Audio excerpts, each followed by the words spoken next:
Great to have everyone back on Energy Frontiers this week. I am Justina Okechukwu. Let's get started by saying thank you to the African Energy Chamber for the support of the show. Now, these are some of the most important energy news we tracked for you in Africa and around the world. The African Energy Chamber has commended efforts made by the outgoing Senegalese president, Macky Sall, for his commitment to make energy poverty history through the development of resources and investment into every segment of the West African country's economy. President Macky Sall's 12-year tenure is set to come to an end on April the 2nd. Angola state-owned oil company Sonangol has become the first African oil producer to join the Aiming for Zero Methane Emissions initiative, a campaign launched by the Oil and Gas Climate Initiative that looks to cut methane emissions to near zero. Agiba Petroleum of Egypt has announced plans to invest $500 million in the 2024 and 2025 financial year, with the aim of producing 30,000 barrels of oil and 119 million cubic feet of natural gas per day during the period. Nigeria's Sovereign Wealth Fund Manager, the NSIA, have signed a joint venture agreement with North-South Power Company Limited towards the establishment of a new company named Shiroro Solar Generating Company, with a take-off output of 20 megawatts on-grid solar hydro power. The U.S. Trade and Development Agency and the African Development Bank held a joint two-day workshop this week in Abidjan to proffer solutions to the huge gap in green financing and how to power Africa's green growth with a new sustainable investment model. The government of Zanzibar has launched the country's first oil and gas offshore licensing bid round for 8 blocks spanning nearly 32,000 square kilometers offshore the east of Unguja and Pemba Islands. Deadline for submission is September 16, with awards expected to be announced on November the 17th.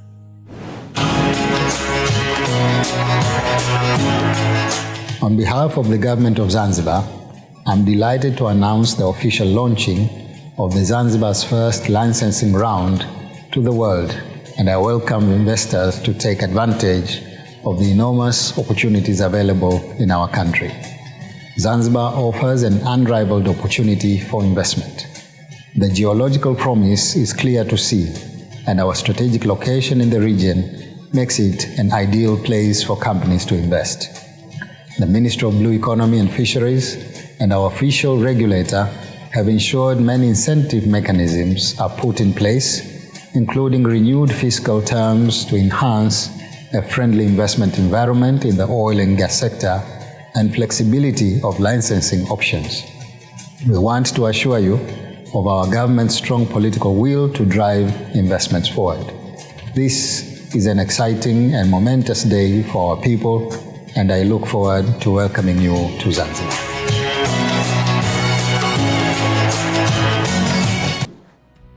And that's your energy news headlines. Now, the big news. Africa is set to have its first ever handshake with Central Asia in the business of energy. Join us again.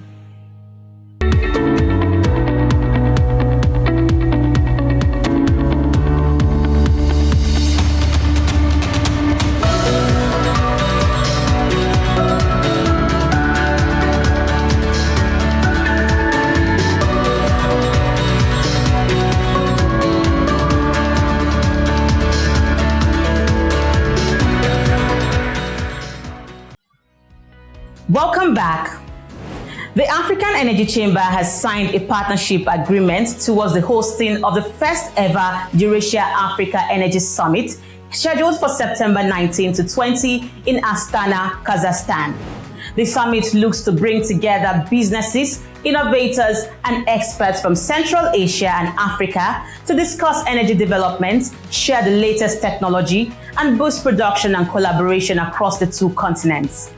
Speaking to these latest developments and the summit plan was Verner Ayukegba, the executive chairman of the African Energy Chamber. He was a guest on Nigeria's Arise News channel with business anchor Bosin Omofaye. Let's listen. Very, very interesting. The AEC just secured a partnership deal for the hosting of the Eurasia-Africa Energy Summit in September in Kazakhstan. It looks like the Asians are warming up towards Africa, trying to see what can come. What's in this deal for Africa from Asia at this very crunching time? It's going to be all about investments. We have to really look at expanding our horizons. We can't just look and trade with our traditional trading partners. Eurasia is going to be big. Looking outside Russia, looking at Kazakhstan, Azerbaijan, and all those countries, there is something we can really not just learn, but collaborate with. It's a gas game. And they have built a natural gas industry that is so big and so strong. I think there's a big, big play there for Africa. And we are going to be taking a lot of African businesses, a lot of African entrepreneurs, and really trying to bring the bacon home. Energy Frontiers looks forward to the coverage of this high-profile and curtain-raiser Eurasia-Africa Energy Summit in September. There is more on the show after this.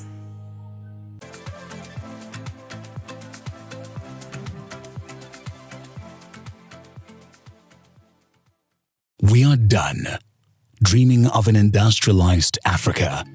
No more enduring long journeys in darkness. No more imagining life without constant power. We are done. We are done. Done tolerating 24 hours without power, load shedding, blackouts, and power cuts. Enough. Imagine a life where our abundant natural resources can't power a generation. We can't cope with that reality. 600 million Africans still lack access to power. We have the solution. It's time to turn imagination into action. African Energy Week 2024 is the platform to implement change, sign deals, and take decisive action and implement. Join us. Invest in African energies. Energy growth through an enabling environment and be part of the movement that brings hope to millions across the continent. It's not just about power. It's about empowering lives and giving African hope. Be there to witness the transformation. African Energy Week 2024, where imagination becomes reality. Secure your seat now. Don't miss out on African Energy Week 2024. Visit our website and buy your tickets today. Let's light up Africa and create a brighter future together. At the time you need to build that project. Sign, baby, sign. Thousands of energy industry leaders, investors, and others from around the world were in Houston, Texas for the annual S&P Global Energy event known as the CERAWEEK. The African Energy Chamber was boots on the ground at the Houston Summit, where energy transition and the associated issues of energy security, energy efficiency, and affordability were at the top of the agenda. So I asked Verner Ayukegba, Senior Vice President at the AEC, for his thoughts on the CERAWEEK 2024 and what the key takeaways are for Africa. Three key things, Justina, which I've been listening all through the conversations: energy security, materiality, and the rising importance of gas.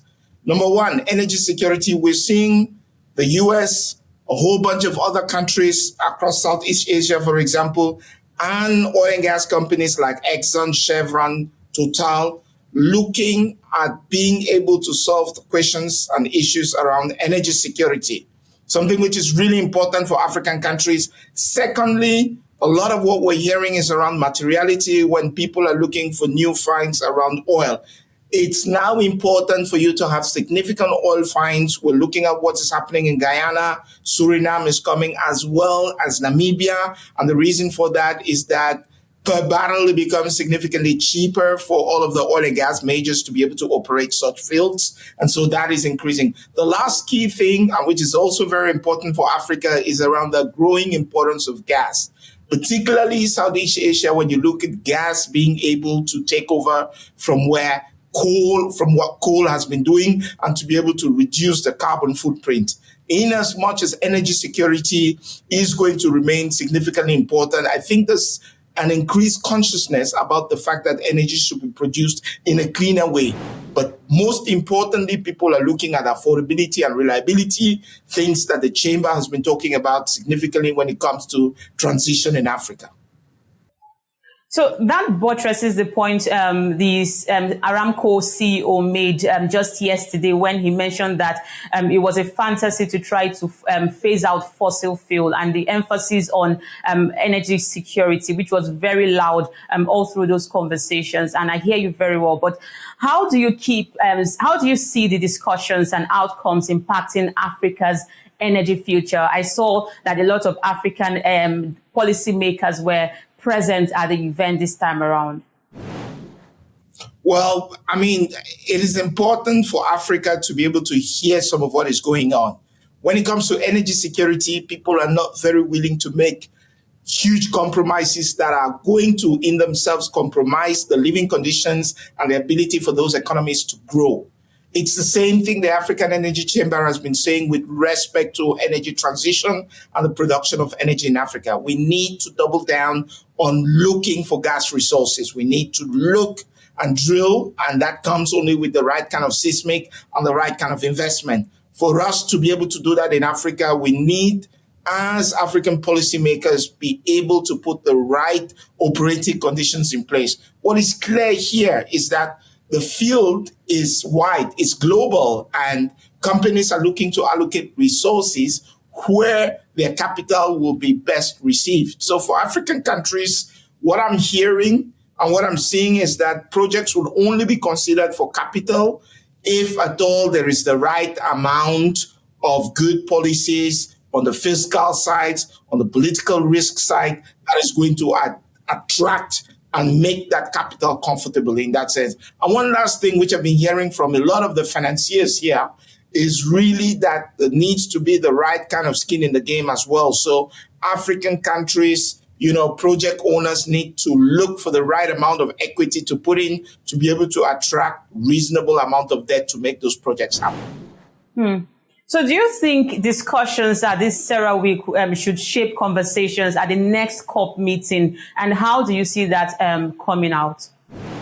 That's a very great question. I think coming out of Dubai, from COP in Dubai, and I was sitting here and listening to the importance of energy security for a lot of the countries which were actually pushing for a quicker path towards decarbonization, makes one take a step back and look at the realities of the economies of the different countries, and to be able to say the pace of a transition in Nigeria, for example, certainly cannot be the pace of a transition in the US where we are. All that means is that as African leaders and global leaders for that matter go to the next COP in that sense, I think the idea needs to be trying to fashion the kind of transition that suits every particular economy. In Africa, we need to industrialize. We need jobs. We need reliable and affordable power, which is basically at the core of any kind of development. And so for that matter, we're certainly going to see a stronger stand from African countries to invest in gas and to be able to invest in all forms of energy, those ones that are going to be, from an economic standpoint, stand the test of the economies and the test of time. And so there is no taboos here. We should be looking to increase energy supply in Africa, come what may. So what should the key takeaways be for African energy policymakers from CERAWEEK in order to effect significant changes in the sector? It's been great to be at CERAWEEK because being here, you get a sense of what is going on in all the boardrooms across the board in the world when it comes to energy. And the big takeaway here is that African countries need to get their act together. That is just basically it. If you want investment in your particular countries for people to explore your basins, you need to give the right kind of incentives to be able to get people. Capital is looking across the board, from Guyana to the Gulf of Mexico to shale. We've seen a resurgence in shale in that sense. So we've already started seeing a couple of African countries, the likes of Namibia, for example, Angola, had a very strong presence here. They're pushing, they're changing, they're looking to be much more agile in being able to ensure that we have much more exploration in Angola. What I would say is that policymakers need to be agile as well in changing, updating those policies to ensure that they can really attract capital, investors, drillers to be able to come and basically do what it is that it takes to do projects in Africa. The Gambia is seeking more investment for oil and gas exploration activities in the West African economy. That's next on Energy Frontiers.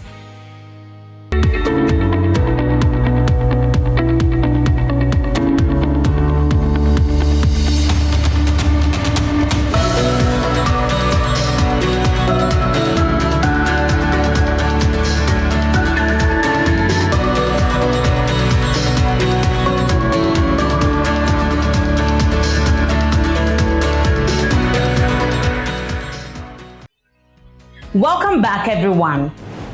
Now, the government of Gambia is looking to tap into the excitement around oil and gas exploration in the far West Africa region, including the rest of West Africa. The country is hoping discoveries made off the coast of neighboring Senegal and Mauritania will spill over and generate both national and international interest in Gambia's own potential for oil and gas reserves. Here's an excerpt from a panel discussion at the African Energy Week conference held in October 2023. We are very optimistic of a very bright future, and we will continue to make sure that we attract investors in the Gambia to explore our oil reserves. We are ready for business. From a policy perspective, the Gambia government is not very rigid. We always sound what the global landscape is and trying to have the best policies and regulatory environment to attract investors. And GNPC, being the business arm of government, would work with any prospective companies, IOCs, who want to explore the upstream landscape. On midstream, we have interest in midstream. Fortunately, the Gambia is strategically located wherein we are not very far from Mali. And as you know, Mali is a landlocked country, and they depend on Gambia, Senegal, and neighboring countries for transboundary trade on the oil and gas. So we are ready to receive investors who want to invest in midstream because, like I said, Mali is landlocked and they are always ever ready to accommodate petroleum re-export from the Gambia. We are also involved in the downstream sector. Currently, we operate a few service locations strategically located, but we are also interested into partnerships so that we can reach all the length and breadth of the country, because there is a significant niche to be filled as far as downstream is concerned. In terms of investment opportunities in the sector, being a state-owned enterprise, the focus of the public investment is on the transmission and distribution. But for private sector intervention, the government have decided as a policy directive to allow private sector to invest in the generation component of our business. So as we speak, since 2017, we are able to attract only one independent power producer, which is just for a temporal basis. But we are working hard, to increase our local generation capacity, but at the same time, we are also working within the West African Power Pool framework to operate within the WAP energy market. So the potentials are there in the generation sector. The minister have already highlighted one, which is the 150 megawatts solar plant that we are working with the West African Power Pool through the support of the World Bank to have that regional project in the Gambia. The first phase of the project would be 50 megawatts because we have realized that the network, that is the OMVG network that is to link Gambia, Guinea, Senegal, and Guinea-Bissau is just to be fully completed, which is going to be integrated with the CLSG, where we'll have that integration of our transmission network within the West African sub-region. That is yet to be completed. But the first phase of this project will be 50 megawatts as we speak. All the studies have been done. Even the ESIA has been completed. And right now, the tender document has been reviewed. So we're just waiting for a transaction advisor to kickstart the procurement process. Okay, currently, we are 100% fossil fuel based. Okay. Yeah, we are getting some energy from Senegal through the imports, through the OMVG interconnection arrangement, but our local generation capacity is 100% fossil fuel. Yes. But as we speak, by early January, we are hopefully going to commission our first 23 megawatts solar plant in the country, which is going to be grid connected. And this is with 8 megawatts hour battery storage. So one of our greatest strengths as a country is our highly credible institutions that we have. And these institutions are equipped with well-capacitized personnel that understand the underlying principles that govern the investment in exploration. We do have a clear delineation of roles with the ministry responsible for policy. The Petroleum Commission, where I work from, we're responsible for the regulation and the management of the petroleum resources and the licenses. And of course, MD talked about their role. The GNPC is the commercial arm of government. We have fairly progressive legislations which are constantly being enhanced to ensure that we adhere to the general principles of the oil and gas sector, and also to ensure that there's harmonization in all of the laws, because last thing that you want is inconsistencies in your laws. We're currently working on amending some of our legislations to make sure that all of them are harmonized. We do have a model petroleum exploration and development license, which is up to international standards. It was done in a consultative manner, which means that everybody has ownership of the document, from the Environment Agency to the Ministry of Petroleum to the Ministry of Justice. So we have a clear understanding of the license that we have with our partners. And another thing that we do is we really take our partnerships seriously. We take the literal meaning of partnerships. It's not them versus us, it's us together, and then having one common objective. The Paris edition of the Invest in African Energy Conference is due May 14 and 15 under the umbrella of Energy Capital and Power and supported by the African Energy Chamber. The two-day exclusive forum has sparked the attention of energy heavyweights and will offer delegates an intensive engagement with industry experts, project developers, investors, and policymakers. Please visit the event website for more information. And finally, the Secretary General of the Organization of Petroleum Exporting Countries, Haytham Al-Ghais, has confirmed his attendance for the 2024 African Energy Week Conference scheduled from November 4 to 8 in Cape Town, South Africa. The OPEC chief will highlight investment opportunities in Africa's oil markets and discuss the continent's role in global energy security. For more information, please visit the event website on www.aecweek.com. And that's the wrap up on this package of Energy Frontiers, and we thank you all for watching. Be sure to follow the program on Frontier Africa Reports website, like this video, subscribe to our YouTube, and follow us across all our social media handles as indicated on the screen. I am Justina Okechukwu. Bye-bye.